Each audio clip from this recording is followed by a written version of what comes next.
Magandang araw mga kaibigan. Ubusin ko lang ang dark chocolate ha. Sarap. Yung gustong makatikim nitong dark chocolate na ito, mayroon pa tayong order, stock. First come first serve. Dito lang kayo mag-contact. Pwede nang mag-deliver by February 1 or 2. Okay. Gusto kong i-share sa inyo ang short video ni Madam Elizabeth Oropesa, mga diehard, original na Marcos loyalist na preso, nasaktan, tinergas, water cannon nung pag-alis ng Marcos family sa bansa papuntang Hawaii. Ito sila, Madam Oropesa, Alona Alegre, Covarrubias at iba pa. Sila yung talagang unang tumindig para sa Marcos family.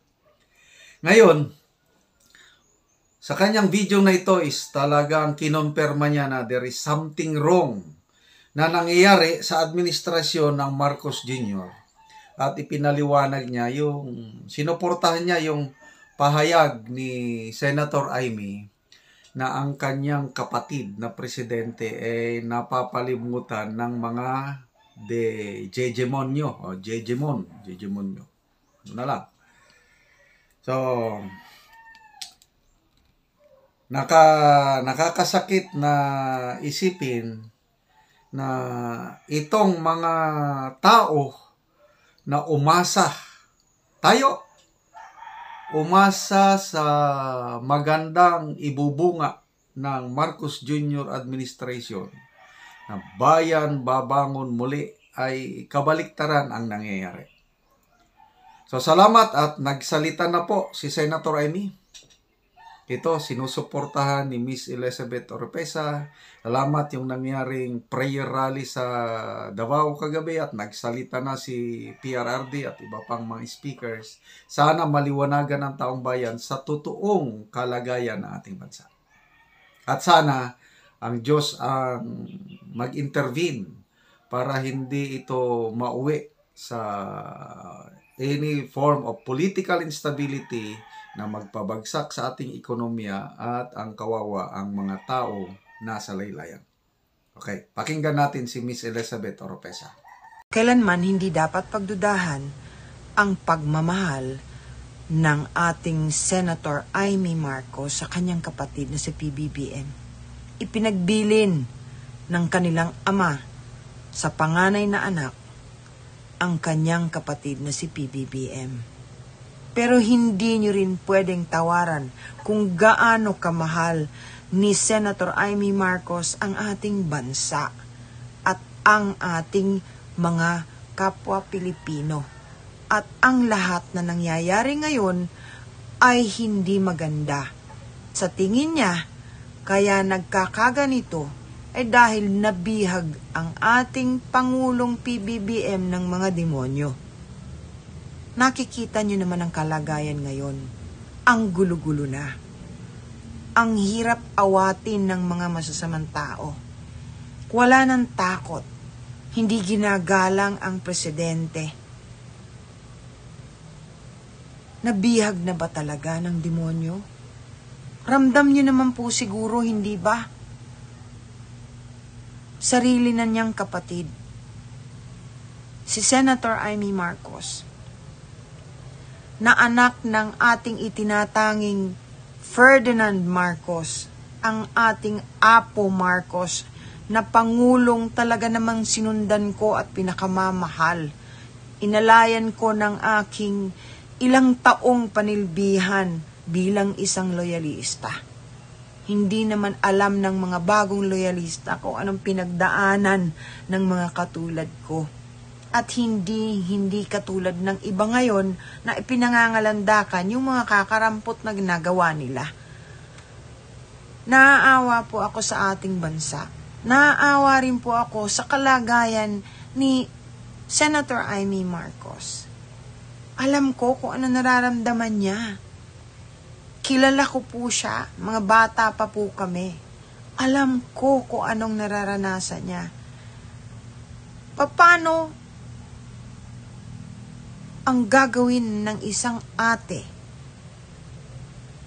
para matupad ang pangarap ng kanyang ama, ng dating presidenteng Ferdinand Marcos? Alam niyo ba na siya ang tumutugon sa lahat ng mga ipinagbilin sa kanya? Si Senator Amy, siya po ang nagsasakripisyo na mabash. Alam niya yun. Pero ipinaalam pa rin po niya sa lahat ng mga tao na hindi siya komporme pag meron ng mali. Hindi po talaga maganda ang nangyayari ngayon. Sa halip na maging solid tayo dahil supposedly dapat naging magkakampi ang presidente at vice-presidente, parang gusto nilang mawala sa landas nila ang vice-presidente. Ako po, kahit anong mangyari, susuportahan ko ang ating vice-presidenteng si Inday Sara Duterte. Sumuporta po ako kasi sa kanyang ama noon at tagumpay naman dahil yung paglilingkod ng kanyang ama na si President Duterte ay walang pasubali. Ako po kasi takot na takot sa mga adik. Yun ang unang napansin kong nawala. At ako po'y palaging biyahe ng biyahe. Yun din. Tuwan-tuwa po ako nung nasuheto yung mga taga-airport. Lalo na nang sinabi ni Presidente Rudy Duterte na ipapakain dun sa taong nagplant ng bala kapag ka nahuli niya. Yung mga ganun. Nakikita mo yung determinasyon, yung tapang, yung kaalaman kung paano patakbuhin ang ating bansa.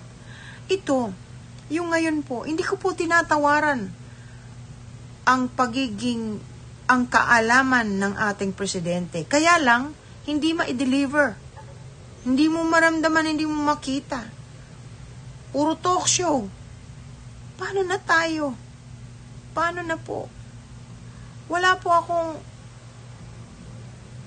gustong maging kalaban. Ang gusto ko nga po maging magkakampi tayong lahat. Magtulungan. Tulungan si President PBBM na siyang mamahala.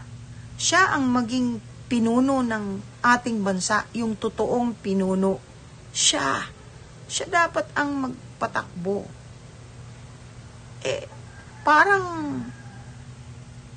Parang hindi po siya presidente Ako, marami na namang magagalit sa inyo. Pero wala po ako magagawa. Kailangan kong magsalita. Alangan namang pagkatapos ng mahigit 37 taon na pagsunod ko at pagiging loyal ko sa kanilang mga magulang ay itatapon na lamang ng ganoon. Matanda na po ako. I don't really feel like fighting like before. Sa kalye. Ibang labanan nun Ang labanan, social media. Walang binatbat yan doon sa pinagdaanan namin. Kayong mga loyalistang totoo, alam niyo yan, yung mga nakakasama ko noon. Merong mga nagko-comment pagka nagpo-post ako, may kasama pang retrato. Yung mga nakaladkad, yung nasaktan, napako, hinambalos, binaril, tinirgas, nakulong. Marami ho kayo, alam ko. Magkakasama tayo noon. Kayong mga totoong loyalista. Ipaalam po ninyo ang inyong damdamin. Tulungan natin si President PBBM na siya ang magpatakbo sa ating bansa. Kasi parang hindi po siya Para talagang napapalibutan na siya ng mga demonyo Itong panahon na to, nakakatakot na talaga. Bueno, alam niyo na po kung saan ako lumulugar. Tulungan natin si Senator Amy, si ate, ang super ate na nagdadala at pasan-pasan niya ang bigat ng problema ng buong pamilya. Tulungan natin ang ating Vice Presidente. Suportahan natin siya kahit anong mangyari. Suportahan natin ang ating bansa. Ipagtanggol ang ating karapatan. Iwagayway ang ating bandila para hindi apak-apakan na katulad ng nangyayari ngayon. Maraming salamat po.